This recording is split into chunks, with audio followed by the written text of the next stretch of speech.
Hello students, I'm going to take you to the next lesson. Meaning of the Scream, written in 1893, painted by Edward Munch. So it's an art analysis because as we have seen, there were poems which were written on paintings. So today we're going to watch an essay written on the painting of Edward Munch. It's an art analysis.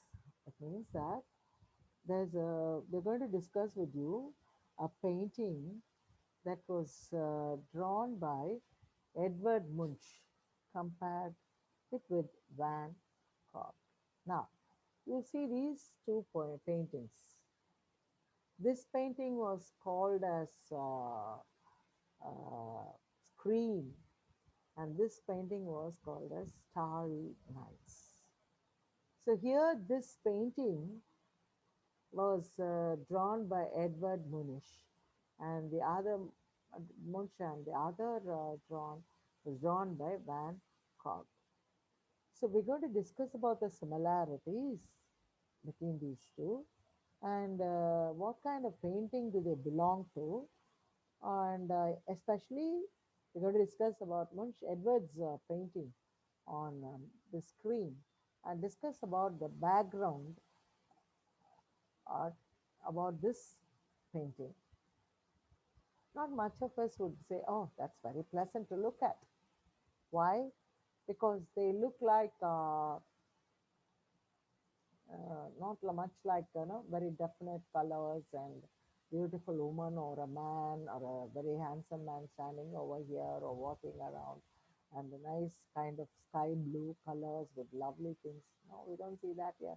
They're all abstract. Colors are different. Everything is so different. So we need to discuss what are these paintings about. That is what here by K.Shabi, he has discussed about this painting called as Scream. So there were two kinds of painting. Actually, we have to know in order to understand this lesson. First, that was before this painting, there was one kind of painting called as photorealism. There was a The things were painted exactly like what a photographic picture would produce. Photorealism was also called as superrealism, American art movement that began in 1960s, taking photography as its inspiration. Photorealist painters created highly illusionistic images that referred not to nature but to the reproduced image.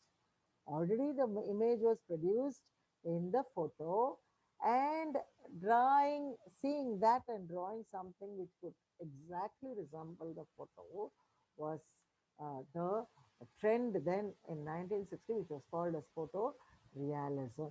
So I have given you one kind of example here of the photorealism. You can see that this picture that was painted exactly the way that man was lying down and a photo was taken. But photorealistic painting was also done. So that was in vogue while Edward Munch was started drawing. Now he comes in between these two periods called as photorealism and expressionism. Expressionism is a modern movement initially in poetry as well as in I mean all these kinds of periods were almost same in the era of art, literature. So now expressionism was there in it was a modern movement in every kind of art and literature. So here in drawing, it originated in Northern Europe around the beginning of 20th century, Northern European countries. So its typical trait is to present the world slowly from the subjective perspective. It's not what you see, it's what you feel. That was given there as a drawing, distorting it radically for emotional effect. So when you see this, you can understand it's a woman. But what she is undergoing is she has a forked tongue in her mouth, and then a kind of an evil structure, as well as the tongue is here, and then there are so many things that is paintings, snake like hair, everything is so different, abstract, subjective thing about a woman is given here in this emotional experience of a woman is given here in this painting. So that's in order to evoke moods or ideas. So expressionist artists have sought to express the meaning of emotional experience rather than physical reality. So in photographic realism, you saw that was more real. But here you don't see a real figure of a woman, but you see all kinds of things that a woman would have, but still they have different expression.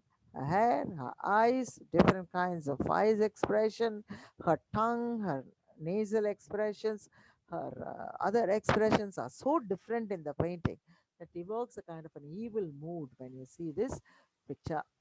So Edward Munch painting, The Scream, had lot of similarities with Vincent van Gogh's art Starry Night. Now these both artists neither belong to the photorealistic period or to the expressionist. So they were almost the pre-expressionist paintings. Both paintings were painted near the end of the century only. So using they were fine de siècle. That means siècle. That means they were using exaggerated colors in order to bring out the moods, figures, shapes. So both struggled with insanity during their lifetimes. That's a similarity between both the painters. They were not normal beings, they were abnormal beings. So Starry Night are some of the most reproduced and famous pieces of art. Both the Scream as well as the Starry Night, even until today, this picture is brought out in various kinds of photographies.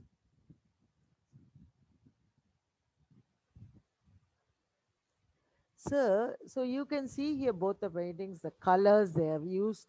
That was not most expected. The red color was not expected in the sky. Dark blue, I don't know if it is dark navy blue or orange and all that. Expected in the thing, what do you call it as a uh, fjord. It's kind of a deep inlet from the of the sea in between two uh, cliffs. That's called, and that's it. He mentions when he's here. So here, Starry Night. So just imagine a dark pillar, and then you have starry. Can you see any stars here? So he gives the title Starry Night, and the stars are seen in their own yellow colors, and this kind of it's called as Starry Night. Now, so these Norwegian artist Edvard Munch painting The Scream was painted in 1893 during the unique transitional period in art history. I told you that was the transitional period between photorealism and expressionism. It was painted then.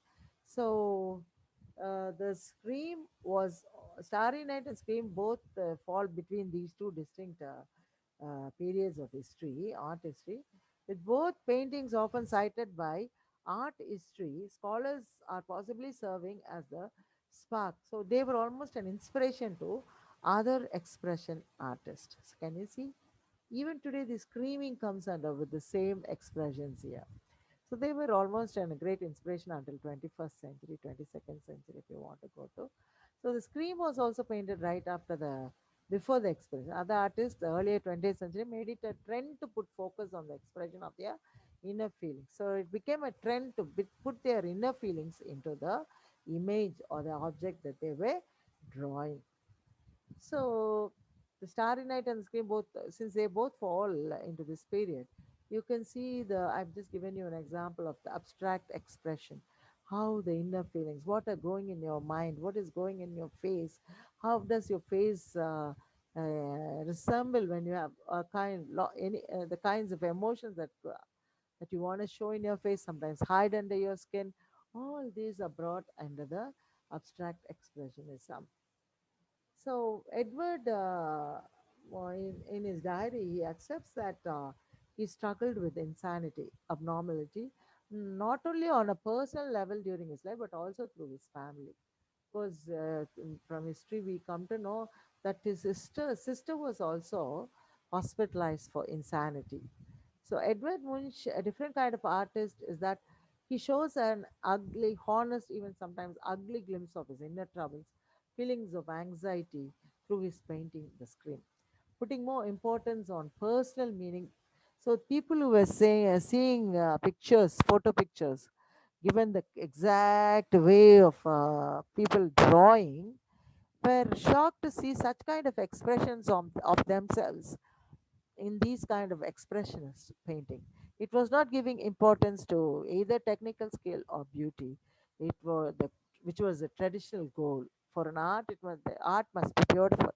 It must carry the aesthetic beauty. But here it was carrying the inner struggle, anxiety of anything that they draw. So, according to Munch's personal diary, say here also I've given you, see the same picture of Scream. Today it is very, very much in vogue. When you see this picture, you will know the trend of the inspiration of the picture of the Scream. So, according to Munch's personal diaries, the ideas for modern art painting, the Scream, came to him. So, how did this inspiration come to him? It came to him when he was walking on a came to him while looking down over the Norwegian. He was he's from Norway. They called as Norwegians. So he was walking on a Norwegian, a kind of a high elevation on a plateau, on a bridge, while a mountain top or a scenic view from the summits might sound like a beautiful natural landscape to paint. So usually when people see from top and the mountain view, must have looked very beautiful. But Munch's personal interpretation of nature below, he has given you the description of what he saw from above, which is very much different from what you might imagine. Here he says, I was walking down the road with two friends when the sun set. Actually, he was walking with his two friends and it was sunset. It was during the sunset time. And suddenly the sky turned as a red as a blood. So you can see the sky. He suddenly saw that the sky turned blood. Sometimes the sky turns red when it is sunset. Maybe he saw that. And then he says in that quote that I stopped and leaned against the fence, feeling unspeakably tired. I suddenly became tired when I saw the blood color on the sunset sky. Tongues of fire and blood stretched over the uh, bluish black fjord. Fjord is here, the small inlet. Sometimes when the sea is near the hills and there's a light break in between those two high cliffs, the water comes in, and that's called a fjord. So that is running under his bridge, and he sees from there on the top this fjord, and there he sees very dark bluish fjord, and his friends went on walking while. So here you see he came with two of his friends. They went on walking. They have already walked. But he lagged behind. He was standing behind. He was not able to walk with them because of these colors that he saw in his eyes, inner eyes. And what happened? He was shivering with fear. Can you see the fear on his face? Can you see the fear on his body, trembling body? So here he sees this, and he says, then I heard the enormous infinite scream of nature. Here the topic screaming comes. You all must be knowing what screaming is, Screeching, shouting when you see something terrible. You shout, and some people say, why do you shout? Sometimes we shout when we something falls on us or some sudden thing happens. When you see a cockroach, you scream, saying when you're frightened. So then but here he hears a screaming sound of the nature. Nature is crying, nature is shouting aloud of some kind of screaming. So screaming comes out of fear, and that is affects him, and he puts his hand over his ears, and the face is like this. So you saw this This he has painted the screaming sound of nature. So, what is this famous Munch quote associated with the scream means? So, these friends you can see they're walking behind him. The water might sound relaxing usually when you walk around, when you see some water flowing around. But then here, Munch is really describing a moment of an almost existential personal crisis.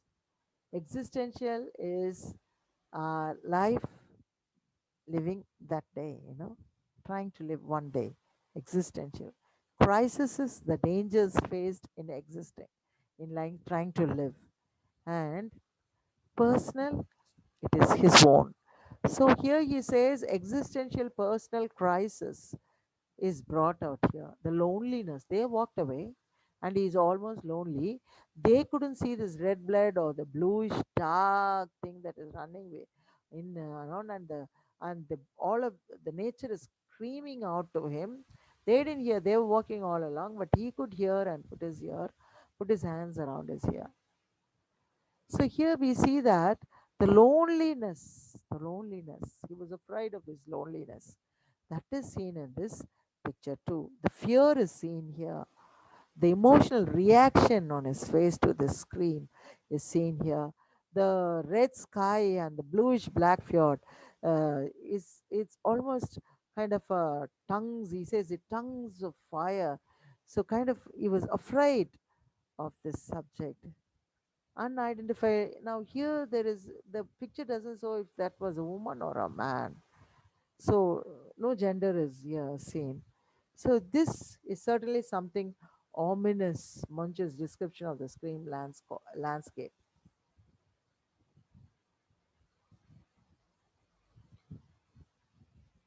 So here he only says that just took a very typical survey, very typical walking, but then here he feels all kinds of things. So he repeatedly uses the word blood in combination with the twirling, swirling here in this picture, while warm tones used to paint backgrounds suggest actual physical violence. So here he uses this bloody kind of thing, yeah, red color, and almost they're all swirling. Can it be he uses some kind of physical violence in the world, the terrorism, killing people, kind of violence that is going on? What is the source of violence in this scene? So our question is, what does he say when he heard the scream from this kind of nature? Art history source indicate that when he says about this Norwegian place where he heard the scream of nature, historically or they have found out in the survey that this history is drawn near a place, a slaughterhouse where they used to kill animals for the sake of meat. So maybe he suddenly remembered the blood flowing in those slaughterhouse and the screaming of the cattle, screaming of the birds. Maybe he heard those screamings, and he maybe he thought they are screaming, and he painted the sky all blood and color. So what it seems obvious that the painting is a self-portrait of the artist himself. Due to the ambiguity of the subject gender, the sexless person depicts in the scream may actually be a working combination of both Edward Munch and his sick sister hospitalized. There was another story behind it because his sister, who was insane, who was an abnormal person or mentally challenged person, was hospitalized night near this bridge. Maybe he heard those screaming noise from those asylum. Both of them were in the asylum, but maybe he heard the noise, screaming noise from those asylum. So the scream may actually, why he has drawn such a genderless picture is because maybe it is him or his sister, we don't know. But then maybe the slaughterhouse screaming or the asylum screaming, we don't know. But he has given you such a picture of the sky and the water and the bridge and the screaming human being, which is a horrible thing, but that's reality of expressionism. So here, what is the meaning? So, what is the meaning of giving it a title, a scream? A scream is above all a sound and an auditory sensation, isn't it? It is a sound. It's a sensational sound. So the wailing of both the dying animals and the cries overheard coming from the nearby insane asylum, however faint they may have been, give an added and potent personal and autobiographical meaning to the painter's simple title. Wherever it may have been, the screaming noise, is it from the slaughterhouse? Is it from the asylum? Maybe very, very, very, very soft. Still, the painter could hear this. Painter, sometimes people, no, sometimes we don't hear it, but some people who are very sensitive to noise can hear the very, very small noise too. So, this is more probably an autobiographical picture. The true meaning behind title of Munch's is soul painting. Scream. We're almost all of us are screaming at one point or another. It's only that we're not able to scream. Sometimes we have to go to the top of the mountain to scream and he hit on something and shout at somebody or shout something about us. Then maybe we'll get a relief. No? So scream maybe well come back to the decidedly. Ugly, even hideous. People here on this earth or nearby neighborhoods may not understand. They will put us in the asylums. We are going to scream. But the real thing is that we are screaming in so many things about so many things in our lives. We really want to scream aloud about our dad, about our mom, at our brothers, at our sisters, at our neighbors, at our friends, at our own selves. But we're not able to scream. Why? Because it is ugly. People don't accept you when you scream. They think, okay, she's having an emotional suffering in the modern age. So I hope you understood my lesson. If there are any doubts or any question, please do ask me. I'll be happy to answer you through your WhatsApp. Thank you so much.